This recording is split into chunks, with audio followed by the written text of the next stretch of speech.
சாண்டில்யன் எழுதிய கடல் புறா. அத்தியாயம் 34. வீட்டுப்புறா, காட்டுப்புறா, கடல் புறா. அரை விளக்கின் சுடரிலிருந்து அஞ்சன விழிகளை இளைய பல்லவன் கையை நோக்கி திருப்பிய காஞ்சனாதேவி தனது கண்களிலிருந்து திடீரென பொல பொலவென உதிர்ந்து கன்னங்களில் வழிந்தோடிய கண்ணீருக்கு காரணம் கற்பிக்க முடியாமல் திண்டாடினாள். அது வாழ்க்கையின் சோதனை அளித்த வேதனை கண்ணீரா, அல்லது இதயத்தின் மகிழ்ச்சி நிரம்பி வழிந்த இன்பக் கண்ணீரா என்பதை அவள் சொந்த உணர்ச்சிகளை கண்டுபிடித்து சொல்ல முடியாத குழப்ப நிலையில் இருந்தாள் அவள். இளைய பல்லவனின் இடது கையிலே தவழ்ந்து நின்ற வெண்மையான அந்த பெரும் காட்டுப்புறாவும் அதன் முதுகை தடவி கொடுத்து கொண்டிருந்த அந்த வாலிப வீரனின் வலது கரமும் சொன்னவை பழங்கதைதான். ஆனால் அவற்றில் எத்தனை புதுமைகளை கண்டாள் கடாரத்தின் அந்த கட்டழகி. இவர் கையிலே இன்று தவழும் இந்த காட்டுப்புறா 3 நாட்களுக்கு முந்திய இரவில் எத்தனை வேகமாக சாளரத்துக்குள் பறந்து வந்தது. அதை எத்தனை லாபகமாக பிடித்தார் இவர். பிடித்ததும் எத்தனை நேரம் உற்று பார்த்தார். உற்று மட்டுமா பார்த்தார், இறக்கையை தூக்கி தூக்கி விரல்களால் என்னென்ன சோதனைகள் செய்தவர் அடுத்தடுத்து என்னை ஏன் பார்த்தார் என்று தன் மனதுக்குள்ளே கேள்விகளை திரும்ப திரும்ப வீசிக்கொண்ட காஞ்சனாதேவி ஒரு புருஷன் ஒரு பெண்ணை எத்தனை சீக்கிரம் வசீகரம் செய்துவிட முடியும் என்பதையும் நினைத்து உள்ளூர வியந்தாள். அந்த வியப்பில் விளைந்த காதலில் விளைந்த தாபத்தில் அவள் மேற்கொண்டு அந்த நிகழ்ச்சிகளை தொகுத்து தொகுத்து நினைத்து உருகினாள். அதே இரவில் அந்த காட்டுப்புறா சிறகடித்து இளைய பல்லவன் அறையை நோக்கி ஓடியது. அதை நான் துரத்தியது. புறா இளைய பல்லவனை மூக்கால் கொத்தியது. புறாவை எடுத்து அவன் தன்னிடம் அளித்தது ஆகிய அத்தனை காட்சிகளும் அவள் சிந்தனையில் வலம் வந்தன. புறாவைத்தான் அவர் கொடுத்தார். நான் அதை ஏன் வாங்கி மார்பில் அணைத்து கொண்டேன்? புறா மீது ஆசையா என்று அவள் தன்னையே கேட்டுக்கொண்டு உள்ளூர வெட்கவும் செய்தாள். அந்த இன்ப நிகழ்ச்சிகள் எல்லாம் அவள் இதயத்தில் வேதனையும் காதலையும் கலந்து பிரவாகிக்க செய்தன. அடுத்து அந்த இரவு நேர இருந்த பயங்கர பயணம், அதில் இளைய பல்லவனுக்கு நேர இருந்த பயங்கர முடிவு, இவை இரண்டும் அவள் இதயத்தில் வேதனை வெள்ளத்தை கிளப்பிவிட்டன. இத்தனையையும் இதையும் தாங்க முடியுமா? முடியாததால் பொங்கி பொலவென உதிர்ந்தன அவள் கண்களிலிருந்து நீர்த்துளிகள். பஞ்சனையில் உட்கார்ந்திருந்த அந்த பருவ அஞ்சகத்தின் பங்கஜ வெளிகளிலிருந்து நெஞ்சமுருகியதால் வழிந்த கண்ணீரை கர்நாகர பல்லவனும் கவனிக்கத்தான் செய்தான். அந்த கண்ணீருக்கு காரணமும் அவனுக்கு புரிந்தே இருந்தது. அனபாயனுக்காக தூது வந்த பறவை தீயின் அந்த காட்டுப்புறா எதிரே பஞ்சனையில் இருந்த நாட்டுப்புறாவுக்கு பழைய நினைவுகளை கிளப்பி விட்டதையும் அந்த நினைப்புகளும் அன்றிரவு நிகழ இருக்கும் நிகழ்ச்சியில் தான் ஏற்கப் போகும் பங்குமாக இணைந்து அவள் இதயத்தை ஒரு கலக்கி விட்டிருப்பதையும் புரிந்து கொண்ட கர்நாகர பல்லவன் காஞ்சனாதேவிக்கு ஆறுதல் சொல்லவும் உற்சாகப்படுத்தவும் கட்டிலை நோக்கி மெல்ல நடந்தான். 2 அடிகள் எடுத்து வைத்ததுமே வீரனுக்கு வேண்டிய உறுதி தன் நடையில் இல்லாததை அவன் புரிந்து கொண்டான். தன்னுடைய இரும்பு இதயம் கூட பஞ்சனையில் உட்கார்ந்து விளக்கின் சுடரில் சொர்ண பிம்பமாய் ஜொலித்த அந்த பைங்கிளியின் துக்க நிலையை கண்டதும் தளர்ந்து விட்டதையும் கண்டு வியப்பின் வசப்பட்டான். ருத்தினனிடமே கைவரிசையை காட்டும் துணிவு கொண்ட காமனுக்கு தன்னை பலவீனப்படுத்துவது ஒரு பெரிய விஷயம் அல்ல என்பதை அறிந்து கொண்டான். அந்த உணர்ச்சியுடன் காஞ்சனாதேவியை அணுகிய இளைய பல்லவன் அவளது அழகிய தோளின் மேல் தனது வலது கரத்தை வைத்தான். அவள் உணர்ச்சிகள் கட்டுக்கடங்காமல் பிரவாசித்தன. அவள் இதயத்தை முதலில் நெகிழ செய்தது நினைப்பு. இப்பொழுது நெகிழ செய்தது தோளில் தவழ்ந்த கை, முதுகுப்புறமும் இறங்கி கொடுத்த அணைப்பு. ஒன்று சிந்தனை, இன்றொன்று ஸ்பரிசம். இரண்டில் எது வேகமுடையது என்பதை அந்த இருவராலும் உணர முடியவில்லை. வலது கையை அவளது முதுகில் ஆறுதலுக்காக தவழவிட்டு அவள் பூ உடலை அணைத்த வண்ணம் அவள் பக்கத்தில் அமர்ந்த இளைய பல்லவன் இடது கையில் இருந்த புறாவை, இந்தா காஞ்சனா, இதை பிடி என்று சொல்லி மடியில் செயலற்று கிடந்த அவள் கையில் பொருத்தினான். அவள் 2 கைகளும் புறாவை பற்றி கொண்டன. அப்படி பற்றி நின்ற அந்த சமயத்திலும் இடது கையால் அவள் கையையும் வலது கையால் அவள் முதுகையும் ஆறுதலுக்காக தடவி கொடுத்தான் இளைய பல்லவன். அன்பின் அந்த செயலிலும் இன்பமும் வேதனையும் கலந்தே பாய்ந்தன அவள் உடலில். வாழ்க்கையே 2ம் கலந்ததுதானே என்பதை அவள் அந்த நேரத்தில் சந்தேகத்திற்கு இடமின்றி புரிந்து கொண்டாள். அப்படி புரிந்து கொண்டதால் ஓரளவு சாந்தியும் பெற்றாள். அந்த சாந்திக்கு மேலும் உறுதி அளிக்க நினைத்த இளைய பல்லவன் தனது இடது கையால் அவள் முதுகை திருப்பி வலது கையால் அவள் கண்களையும் வளவழுத்த கன்னங்களையும் துடைத்தான். அத்தனைக்கும் அவள் ஏதும் பேசாமல் சிலையென உட்கார்ந்திருந்தாள். சிந்தனை அலைகளில் புரண்டு கொண்டிருந்த அவள் சித்தம் பேசும் சக்தியை அறவே இழக்க செய்திருந்தது. அவள் நிலையை புரிந்து கொண்ட இளைய பல்லவன் தானே மீண்டும் பேச முற்பட்டு, காஞ்சனா, நெஞ்சத்தை நெகிழவிடும் சமயமல்ல இது. துணிவுடன் இதயத்தை இரும்பாக்கி கொள்ள வேண்டிய நேரத்தை அடைந்து விட்டோம் என்று அவளுக்கு மட்டும் கேட்கும்படி காதருகில் உதடுகளை கொண்டு சென்று சொற்களை உதிர்த்தான். அப்படி காதருகில் அவன் பேசிய போது உதடுகளும் அவள் காதின் நுனிகளும் லேசாக பட்டனவாதலால் அவள் மேலும் உணர்ச்சிகளுக்கே அடிமையானாள். அவற்றிலிருந்து விடுவித்து கொள்ள இஷ்டப்பட்டதால் என்னவோ சரேல் என பஞ்சனையிலிருந்து எழுந்து சாளரத்தை நோக்கி சென்று அதன் அருகே நின்று ஒரு புறமாக சாய்ந்து கொண்டாள். புறாவை பிடித்த இடது கை மார்பில் புதைந்து கிடந்திருந்ததால் புறாவின் பட்டு மேனியும் அவள் மார்பில் ஒரு புறத்தில் பட்டு கொண்டிருந்தது. அப்படியும் இப்படியும் திரும்பிய அதன் தலையும் மூக்கும் அங்கும் இங்கும் பட்டு வேதனையும் அளித்து கொண்டிருந்தது. சாளரத்துக்கு வெளியே தொங்கிய பூங்கொடி அவள் இதய வெப்பத்தை போக்க மெல்ல காற்றில் ஆடி ஆடி ஆலவட்டம் போட்டும் அவள் வெப்பம் மட்டும் மாறவில்லை.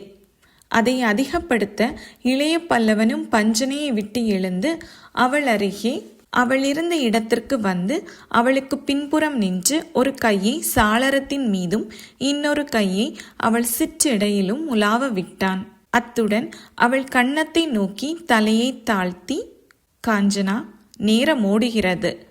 5வது நாழிகை நாம் நமது பயணத்தை தொடங்க வேண்டும் என்று மெல்ல சொன்னான். அந்த பயண விவரங்கள் தெரிந்த விஷயம்தான். திரும்ப திரும்ப சொல்லப்பட்டதும் கூடதான். ஆனால் திரும்ப திரும்ப சொன்னாலும் சலிக்காத விஷயங்கள் உலகத்தில் இருக்கின்றன அல்லவா? சிலவற்றை மறப்பதாலும் சிலவற்றை திரும்ப திரும்ப நினைப்பதாலும் மனிதனுக்கு துணிவும் திருப்தியும் ஏற்படுகின்றது. இதை உணர்ந்து தானோ என்னமோ இளைய பல்லவன் அந்த 5வது நாழிகையை அவளுக்கு நினைவூட்டினான். ஆனால் அவள் நினைப்பு வேறாய் இருந்தது. அந்த 5வது நாழிகை புறப்பாடு தாங்கள் இருவரும் பிரியும் இறுதி புறப்பாடாகவும் இருக்கலாம் என்பதையே எண்ணி காஞ்சனாதேவி பதிலுக்கு பெருமூச்சு சுரைந்தாள். அந்த பெருமூச்சின் பொருளை புரிந்து கொண்ட இளைய பல்லவன் சொன்னான், தேவி, பயப்படாதே, நாம் அத்தனை சுலபத்தில் பிரிய மாட்டோம். அதை சொன்ன இளைய பல்லவனின் குரலில் இருந்த உறுதியை கண்ட காஞ்சனாதேவி அது உண்மை உறுதியா அல்லது தனக்கு தைரியம் சொல்ல ஏற்பட்ட போலி உறுதியா என்பதை நிர்ணயிக்க மாட்டாமல், அதென்ன, அத்தனை நிச்சயமாக சொல்கிறீர்கள் என்று கேட்டாள். நிச்சயம் எதில் இருக்கிறது தேவி? பிரிவோம் என்பதில் மட்டும் இருக்கிறதா என்று வினவினான் இளைய பல்லவன் காதல் கரை புரண்ட குரலில். உள்ள அபாயம் பிரிவைதான் காட்டுகிறது என்றாள் அவள் மெதுவாக. அந்த அபாயத்திலிருந்து நாம் பலமுறை தப்பவில்லையா? ஏன் நீதிமண்டபத்தில் மரண கூண்டிலிருந்து தப்பி வரவில்லையா? அப்பொழுதில்லாத புது அபாயம் இப்பொழுது எங்கிருந்து வந்துவிட்டது என்றான் இளைய பல்லவன். தர்க்க ரீதியில் அவன் பேச்சு சரியாகத்தான் இருந்தது. ஆனால் உணர்ச்சிகளின் பீதிக்கு அது பதில் சொல்ல முடியவில்லை. ஆகவே காஞ்சனாதேவி சொன்னாள், என் மனதில் என்னவோ சஞ்சலம் குடிக்கொண்டிருக்கிறது. வேதனை ஆட்கொண்டிருக்கிறது என் இதயத்தை. வேதனையின் காரணத்தை அவன் புரிந்து கொண்டிருந்தான். தன் இடத்தில் அவளுக்குள்ள காதல், தன் உயிரை பற்றி அவளுக்குள்ள பயம் இரண்டுமே வேதனைக்கு காரணம் என்பதை புரிந்து கொண்ட இளைய பல்லவன், தேவி, எனக்கு நன்றாக புரிகிறது. காதலின் தன்மையும் வன்மையும் அப்படிப்பட்டதுதான். காதலின் தன்மையா? காஞ்சனா தேவியின் அந்த கேள்வியில் அமுதம் கலந்திருந்தது. ஆம் தேவி, காதல் என்பதை விஷயம் என்று வடமொழியில் அழைக்கின்றார்கள் என்று விளக்க முற்பட்டான் அவன். அப்படியா? அத்தனை வேதனையிலும் கேலி கலந்திருந்தது அவள் குரலில். ஆம் தேவி, விஷயம் என்று சொல்கிறார்கள். அது மட்டுமல்ல, விஷயத்திற்கும் விஷத்துக்கும் ஒரு எழுத்துதான் வித்தியாசம் என்றும் சொல்கிறார்கள். ஆம், ஓர் எழுத்துதானே வித்தியாசம். ஆனால் விளைவில் பெரும் வித்தியாசம் இருக்கிறது. அப்படியா? சாப்பிட்டால்தான் விஷம் மனிதனை கொல்லும். விஷயத்தை நினைத்தாலே போதும், மனிதன் உடல் உருகி போகிறான். வேதனைப்பட்டு இறப்பவர்களும் உண்டு. அத்தனை பயங்கரம் காதலின் நினைப்பு. இதை எனக்கு எதற்காக சொல்கிறீர்கள் என்று கேட்டு அவனை நோக்கி திரும்பினாள் காஞ்சனா தேவி. அவள் தோள்களை இரு கைகளாலும் பிடித்து கொண்டு அவன் சொன்னான், தேவி, நீ என்னை நினைத்து நினைத்து உருகக்கூடாது. அவள் கண்களை வெட்கத்தால் நிலத்தில் தாழ்த்தி கொண்டாள். ஏன் என்று பவள இதழ்களிலிருந்து உதிர்ந்த சொல்லும் வெட்கத்தை பூசிக்கொண்டே வெளிவந்தது. இளைய பல்லவன் தனது குரலில் அன்பும் காதலும் கலந்தோடி சொன்னான், நாம் ஒருவேளை இன்று பிரிந்தாலும் மீண்டும் கூடுவோம் என்று நம்பிக்கை எனக்கு இருக்கிறது. அப்படி கூடும்போது உன் நிலை என் மனதை பிளக்கக்கூடாது. நீ சிந்தனையால் சிதைந்து உடல் உருக்குலைந்து போயிருந்தால் என் மனம் வெடித்துவிடும். நான் உன்னை சந்திக்கும் பொழுது இந்த எழில் உடலில் கவர்ச்சி, அஞ்சன விழிகளில் தீட்சண்யம், கபோலங்களில் பளபளப்பு அத்தனையும் மாறாதிருக்க வேண்டும். இன்று போலவே நீ அன்றும் இருக்க வேண்டும். புரிகிறதா? புரிந்தது அவளுக்கு. புரிந்ததால் அவனை நன்றாக நிமிர்ந்து நோக்கினாள். நான் வாளை வீசுவேன், போரிடுவேன். இருப்பினும் நான் பெண். பேதை என் மனம் உறுதி கொள்ள மறுக்கிறது என்றாள் அவள். தேவி, மனதை உறுதிப்படுத்திக்கொள். உனக்கு தைரியம் சொல்லவும் என்னை நினைப்பில் வைத்து கொள்ள அடையாளமாக இந்த புறாவை உனக்கு கொடுக்கவும் வந்தேன். அதற்காகவே அமீரிடமிருந்து இதை வாங்கினேன். அடுத்த சில நாளிகைகளில் நிகழ்ச்சிகளை பற்றி நாம் எதுவும் சொல்ல முடியாது. நாம் பிரிந்தாலும் பிரியலாம், பிரியாவிட்டாலும் இல்லை. நான் மட்டுமென்ன, வண்டி சரியாக வளைக்கப்படாப்பட்டால் நீ கூட மாளலாம். அப்படி சாவதானால் வீரர்கள் குலத்தில் பிறந்தவர்கள் என்று உறுதியுடன் போரிட்டு மடிவோம். பிழைத்தால் வீரகுலத்தில் மக்களாக சந்திப்போம் என்று உறுதியும் வீரமும் நிறைந்த சொற்களை உதிர்த்த இளைய பல்லவன் அவள் முகவாய் கட்டையை தூக்கி அவள் கண்களை ஆழ்ந்து நோக்கினான். தேவி, நாம் பிரிவதானாலும் மீண்டும் கூடும் மட்டும் நினைவு சின்னமாக இந்த புறாவை கொடுத்திருக்கிறேன் என்றான். பதிலுக்கு அத்தனை துன்பத்திலும் அவள் இளநகை புரிந்தாள். உங்களை நினைத்திருக்க காட்டுப்புறாவை கொடுக்கிறீர்கள். உங்களுக்கு நான் என்ன தரட்டும் என்று கேட்டாள் அவள். எதுவும் தர வேண்டாம் தேவி. நான் எங்கிருந்தாலும் புறாவின் நினைப்பு எனக்கு இருக்கும். இங்கு வந்ததும் வீட்டுப்புறா ஒன்றை கண்டேன்.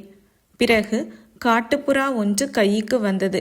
இனி கடற்புறா ஒன்றும் கப்பலில் பறக்கும் என்றான் இளைய பல்லவன். ஆபத்தான நினைவுகளை அவள் இதயத்திலிருந்து அகற்ற அவள் தனது கண்களை அகல விரித்தாள். கடல் புறாவா என்றும் ஆச்சரியம் குரலில் ததும்ப வினவினாள். ஆம் தேவி, இன்று நீ சீனத்து கப்பலில் கடல் மீது பறந்து கொண்டிருப்பாயே என்றான் விஷமத்துடன் அந்த வாலிபன். அவள் உள்ள வேதனை அவன் அரவணைப்பில் மறைந்தது. அவள் இதழ்களிலும் விஷமம் தாண்டவமாடியது. வீட்டுப்புறா இருந்த இடத்தில் ஒரு வாலிபம் சாரளத்தின் மூலம் குதித்து திரையில் மறைந்து வேடிக்கை பார்த்தார். காட்டுப்புறாவை கையில் ஏந்தி இறக்கையை நீக்கி விரல்களால் துருவி துருவி சேதியை எடுத்தார். கடல் புறாவை என்ன செய்ய போகிறாரோ அவர் என்று கேட்டாள் அவள். அவன் கைகள் அவளை சுற்றி சென்றன. விழிகள் அவள் விழிகளை கூர்ந்து நோக்கின. ஏன், கடல் புறாவுக்கு மட்டும் இறக்கைகள் இல்லையா என்று கேட்டான். அந்த சொற்கள் அளித்த ஆனந்தம், குரல் ஒலி கிளப்பிய வேடிக்கை இரண்டும் அவளை எங்கோ கொண்டு சென்றன. சொல்லிலும் செயலிலும் இணையற்ற கருணாகர பல்லவனின் காதலியாக தான் திகழ நேர்ந்ததை பெரும் பாக்கியமாக மதித்த அவள் இதயம் மீண்டும் உறுதி கொண்டதன்றி, ஒருவேளை கிழக்கு கோட்டை வாசலில் வண்டி தடுக்கப்படாவிட்டால் கடற்கரையோரமாக அவனும் தானும் அக்கம் பக்கத்தில் நின்று போரிடலாம் என்ற நினைப்பும் அவளுக்கு மிகுந்த தைரியத்தை ஊட்டியது.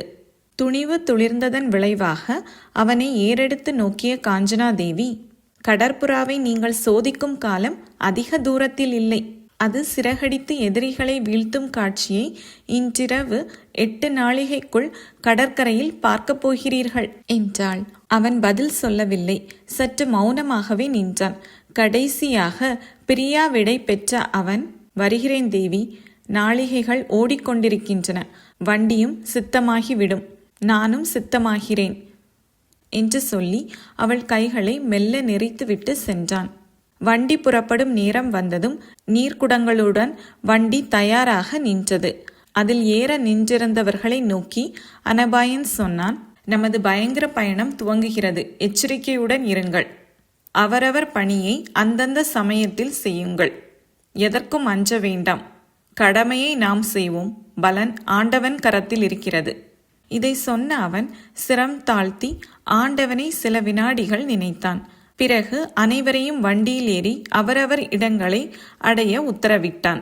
அவரவர் அமர்ந்ததும் அவனும் அமர பெரும் காளைகள் பூட்டப்பட்ட அந்த வண்டியும் திடுதுடுவென சக்கரங்கள் சப்திக்க பாலூரின் வீதிகளில் புரண்டோடியது. அப்படி புரண்டோடி 6வது நாழிகையில் கிழக்கு கோட்டை வாசலை வண்டி எட்டியதும் தூர இருந்த நிலையை நோக்கி அமீரின் இதயம் படபடவென அடித்து கொண்டது. பெரும் பயம் புத்தியை சூழ்ந்து கொண்டது.